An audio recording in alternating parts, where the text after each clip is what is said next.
Alam mo ba?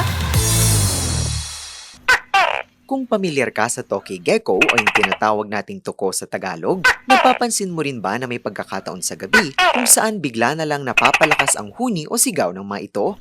May mga nagsasabi na senyales daw ito na may taong papalapit o di kaya'y may hindi pangkaraniwang nangyayari sa paligid.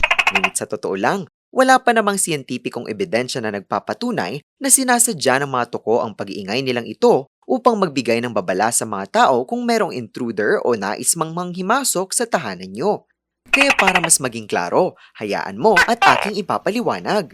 Ayon sa mga biologist, likas na territorial ang mga tuko. Ibig sabihin, ginagamit nila ang kanilang malakas na tawag o huni upang ipagtanggol ang kanilang teritoryo, makipag-ugnayan sa ibang tuko at makaakit ng kapareha.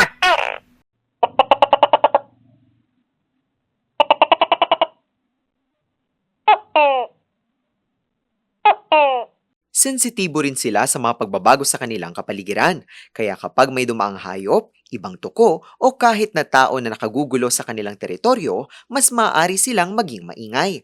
At higit pa rito, malaki ang naitutulong ng mga tuko sa ating mga bahay dahil natural silang kumakain ng mga ipis, lamok, gamo-gamo at iba pang maliliit na insekto.